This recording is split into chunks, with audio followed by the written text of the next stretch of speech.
conversación para que podamos armar una charla más amplia acerca de todos estos temas, ¿te parece? Adelante. Sumamos a Juan María Naveja a esta conversación. Mi querido Juan María, bienvenido. Estamos conversando en este momento con Attolini acerca justamente del informe, de lo que mencionaba el presidente, de los logros que ayer mostraba o que decía a través de su discurso. Y entrábamos también a este debate. Menciona Attolini que bueno, que sin duda estamos hablando del estancamiento económico, estamos hablando de los niveles de rezago, pero Attolini nos dice, bueno, a ver, hay una parte importante que considerar en todo esto, que son los programas sociales encaminados a combatir la pobreza. Te sumo a la conversación, Juan María, para que de pronto podamos platicar también con Attolini acerca de esta parte. Hola, ¿qué tal? Muy buenas tardes. Pues qué gusto estar en comunicación. Decía George Bernard Shaw, las mentiras, las malditas mentiras, son tres tipos de mentiras, las malditas mentiras y las estadísticas. Entonces podemos refugiarnos en las estadísticas. Imagínate, el presidente de la República presentó ayer una encuesta en donde tiene el 71% de aceptación, cuando toda la concentración de encuestas en el país lo ubican en un 62%. Muy bueno, al nivel de Felipe Calderón cuando estaba al segundo año de su gobierno, pero casi 25% abajo de lo que tenía. Entonces, si nos refugiamos en las estadísticas, pues por allí vamos. Yo me preferiría ir hacia los datos reales. Traemos en cifras reales del propio gobierno más de 106,000 muertos por la pandemia. Traemos una amenaza de ser el país que tendrá el menor crecimiento, que tendrá el mayor decrecimiento en todo el continente, con por lo menos menos 9%. Traemos 65,000 asesinatos, 65,000 homicidios dolosos. No es lo que va a decir el presidente de la República. Ningún presidente de los anteriores se ha referido en sus informes a cifras que no le conviene. Eso yo lo entiendo perfectamente. Nada más, no nos recetes una serie de datos que no son reales, ¿verdad?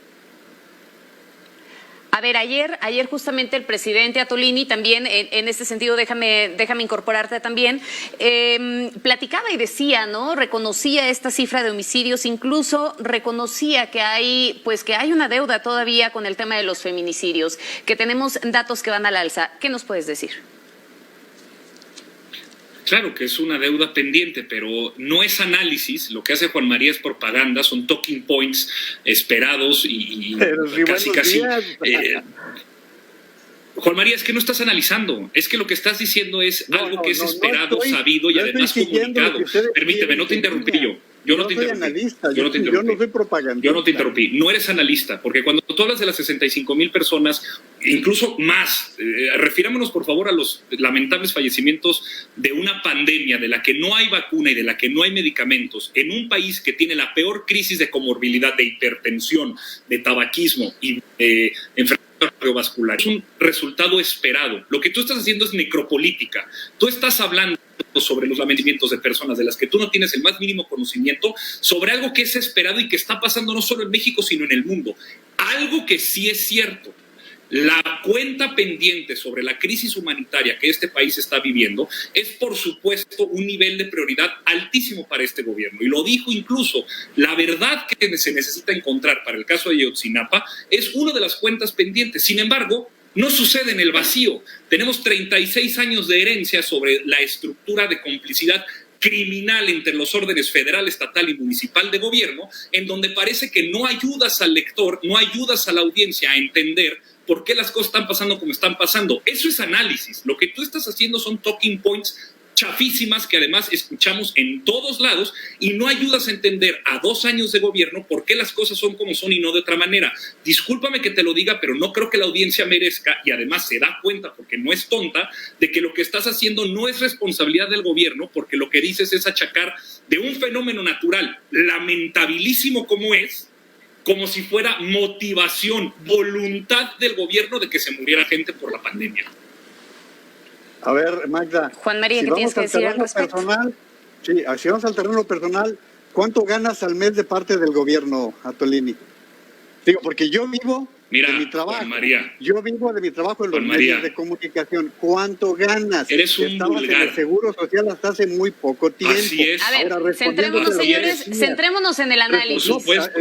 Juan María, Atolini, centrémonos en el análisis, Juan María, veamos el tema público y notorio. Trabajaba en el gobierno al que apoyé. Centrémonos en el análisis, por favor. Vamos viendo el tema del análisis. Estamos concretamente hablando del tema de las cifras, Juan María. Veamos el tema de las cifras. Estábamos hablando en ese momento de los temas de seguridad. Y les pregunto de la siguiente forma.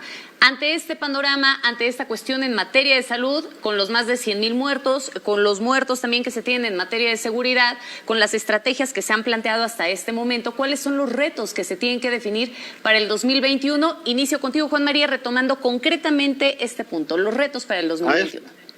Justamente a esto, iba primero al antecedente. Este gobierno debió trazar una estrategia.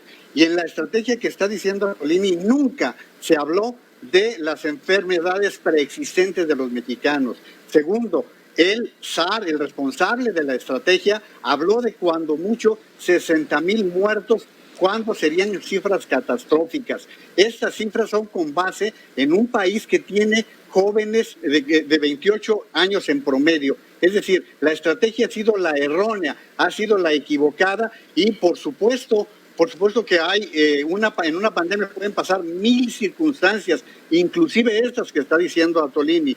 Pero ¿cuál es la perspectiva de 2021? No lo sé.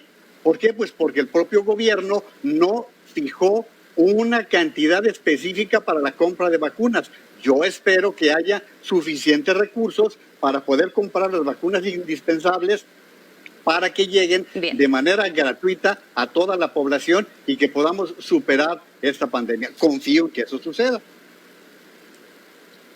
Una perspectiva incierta entonces para el 2021 desde esta perspectiva, desde este análisis. Atolini, ¿cuáles son los retos entonces que se van a enfrentar para el 2021 con todo este contexto, con el tema de salud, con el tema de seguridad y bueno, también en el ámbito económico que sin duda fue uno de los ejes centrales de este discurso?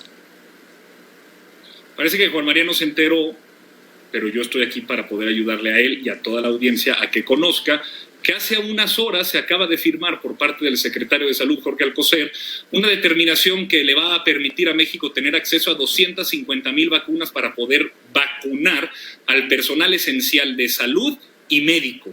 Estamos en colaboración directa con distintas farmacéuticas para el desarrollo de la vacuna, ya lo informó también así hoy mismo Marcelo Ebrard, y quizá tampoco él haya sabido o conozca de las distintas disposiciones que el subsecretario López-Gatell desde la Subsecretaría de Salud y Promoción de los cambios estructurales que ha habido para atender comorbilidades de este tipo, la sustitución de la Organización Mexicana de Enfermedades No Transmisibles, espacio de cabildeo, de conflicto de interés en donde las cámaras empresariales y cabilderas formaban parte de las tomas de decisiones, fue sustituido por la Hichamán, otro organismo en donde no hay conflicto de interés. Yo entiendo que no lo conozca y yo entiendo que no busque encontrar esta información porque el análisis simplón y general es el que mejor vende, pero no hay manera de poder justificar tampoco me ofendas, tampoco insultes mi inteligencia ni la inteligencia de los demás. Estás mintiendo, estás haciendo propaganda. Bloomberg te mostró la semana pasada. Pero es que me estás insultando permanentemente. Perdóname, yo en ningún momento te tomas de que te pregunté qué es el salario. A ver, ¿por qué voy a creer que este gobierno va a comprar vacunas si no hay vacunas contra la tuberculosis, no hay vacunas contra el papiloma humana? No, sí lo sé más que tú, porque tengo más información. A ver, vamos a terminar con el pronóstico que se tiene para el 2021. Juan María Atolini, vamos a terminar con el análisis. Estamos justamente en los proyectos que se esperan para el 2021. Atolini, retomo la parte de se tiene prevista la compra de vacunas. Quedan temas pendientes en materia de seguridad, en materia de economía. ¿Cuáles son los retos en estos dos ámbitos para que podamos concluir? Bueno, por supuesto que el reto es mayúsculo en la medida en la que la pandemia está generando un problema en México y a nivel mundial. Una cosa que se llama shock de oferta y de demanda, lo que hace es que no destruye la planta productiva, no tenemos una crisis en donde haya caído una bomba, donde haya habido una burbuja inflacionaria.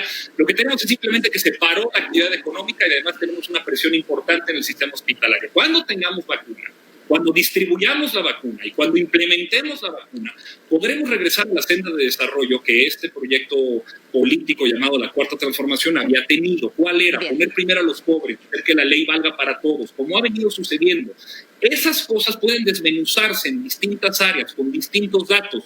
Podemos hablar de ello, pero hay evidencia suficiente para justificar un argumento. El decir que no se hace nada es la manera más fácil de decirle a la gente: soy una persona que no investiga y no analiza, como lo hace Juan María. Bien, Attolini, entonces depende mucho del hecho de que se encuentre la vacuna como para poder continuar con la agenda que quedó en stand-by hasta este momento. Claro, estamos en una situación excepcional. De los 194 países del planeta se encuentran en la misma situación. Creo que México tiene, por su combate a la corrupción y por la austeridad republicana que ha establecido, unas condiciones muy favorables para poder salir bien librado de esto. Bien, muchísimas gracias, Attolini, por acompañarnos hoy. También muchísimas gracias a ti, mi querido Juan María. Nos vemos muy pronto para poder continuar con estos análisis. Y bueno, incluso se nos... Déjame por lo menos aclarar que adelante, yo soy un periodista y el señor trabaja para el gobierno. O sea, nada más vamos a aclarar. No es cierto, Juan María. Porque has vivido del cuento permanentemente, y te lo dicen todo el mundo, pues no lo digo yo. Hasta allí, Magda, muchísimas gracias. Ya sabes que yo aquí estoy para seguir con las reflexiones cuando se trata de ser... Viejo cascarrabias. Podríamos dejar para después toda una mesa de debate que sin duda hay muchas posturas encontradas, mucho para el análisis evidentemente que se pueda contrastar con datos. Muchísimas gracias a ambos por estar aquí. Juan Carlos Zúñiga, bienvenido. Llegó el momento de cederte la batuta de este espacio informativo. Todavía hay una agenda bastante nutrida para el resto de la tarde.